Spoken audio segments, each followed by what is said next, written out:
You mentioned managers before. Sorry, Scholes. You mentioned managers because we talk about players. Listen, there's been some huge figures in management. Probably Ferguson's probably the most famous in terms of referees.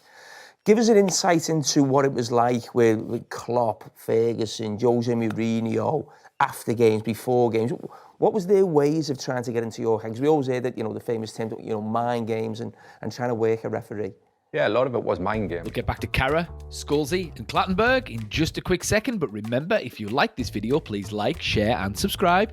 Don't forget to click the notification button so that you know when the next Big D video hits. And as ever, if you've got something to say, if something is bubbling up inside of you that you need to express, please put it in the comments. The Big D reads all of the comments and he's always interested in what you have to say. Also, have a little look at the Big D's new YouTube channel. It's called The Big D Talks Football.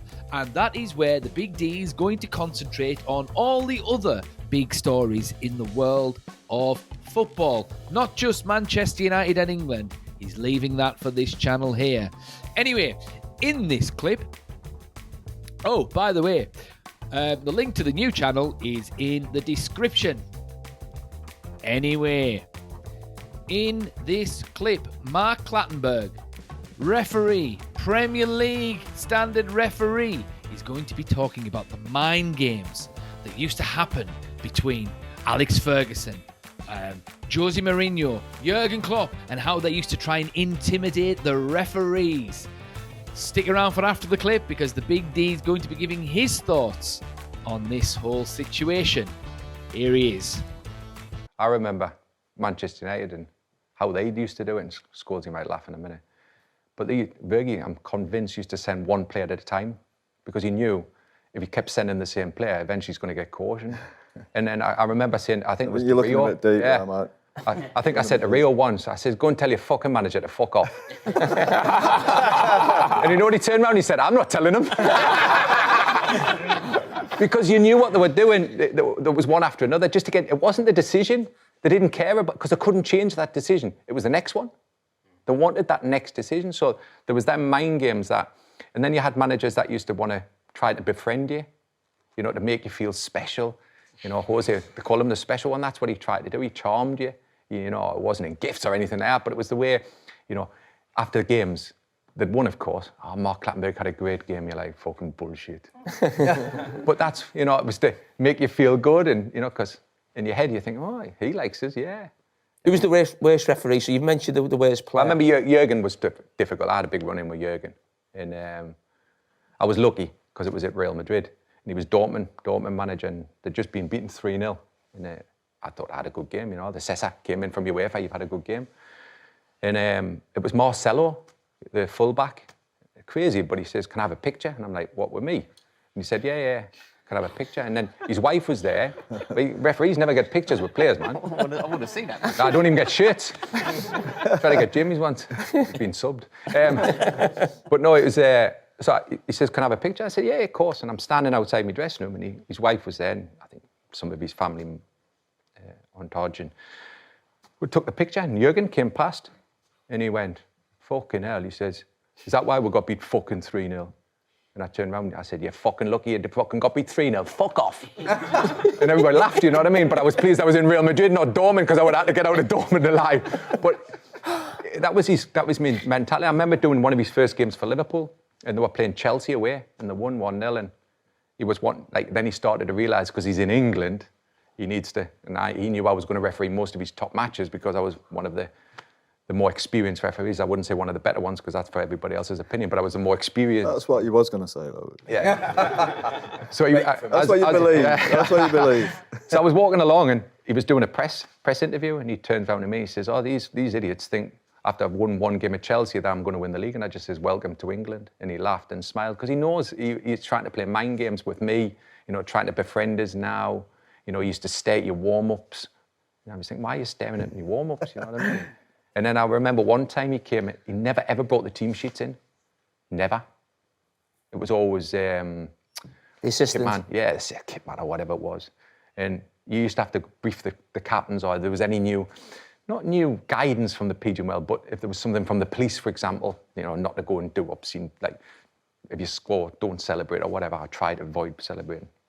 So we would brief the captains in the clubs. And Jurgen came in, it was against Chelsea at home. We're in the Porta captain because the stadium was getting renovated. And it was, Jordan was in and John Terry was the captains. And it was Gary for Chelsea, he was there, person for the team sheets. And Jurgen I thought, when I was surprised when he came in, I'm thinking, that's not usual. Jurgen coming in with the team sheets. And he just stares at us. And he stares at us for 30 seconds and I didn't say anything. And John Terry and Jordan, I think, come on, Mark, say something. And I never said anything. And then after the 30 seconds, I thought, this is getting nowhere, this. So I just shook John Terry's hand, Jordan Henderson, I enjoyed the game, lads. And they were like looking, going, but it was like an intimidation. Yeah, I was just going to say, intimidating wise, there was some probably influential captains around that time. You're thinking of ours in Roy, obviously, and John Terry. Is any of them you was a little bit wary of? Everyone, you were wary of everyone. But what was interesting that period with these players, you were allowed to speak. Captains were allowed to speak to the referee. I think it's just been brought back in, but it was actually interesting because they loved it, the captains, because then they thought this is a great example now to go and abuse you.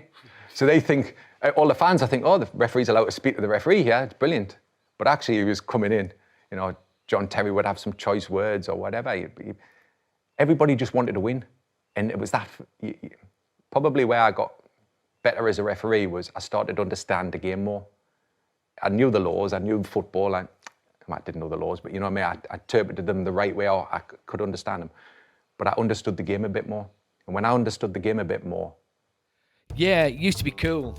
All those mind games that used to go on when it comes to referees and things like that. Just the general mind games all round, really. I don't really notice it that much anymore.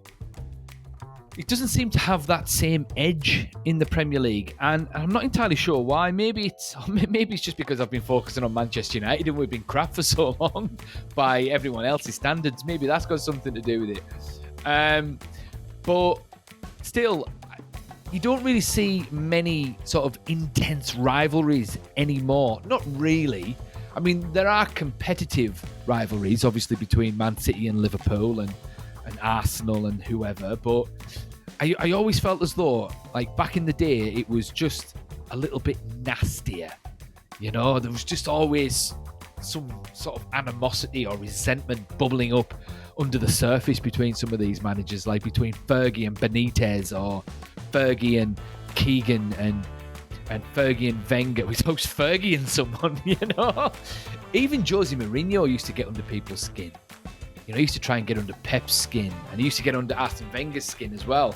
But he never took on Ferguson. He never once took on Ferguson. He understood that, just leave the boss alone. And Fergie used to generally leave him alone as well. But, yeah, and as it sort of, like the players and the referees used to get into... In the middle of these things sometimes, and I used to just love the fact that Alex Ferguson used to have a stopwatch, on the touchline, and if they played the match just a little bit longer than what they should have done, or shorter than what they should have done, he was straight in there on the referee going, "Come on, what's going on?" I used to absolutely love that, and that was so clever about Alex Ferguson that he used to send different players all the time, different players. So he wouldn't get sort of cautioned, but the referees caught on to it. I think that's really funny. And it's just interesting to see the different personalities and how, how they had different approaches. Obviously, Ferguson was a little bit more sophisticated about it.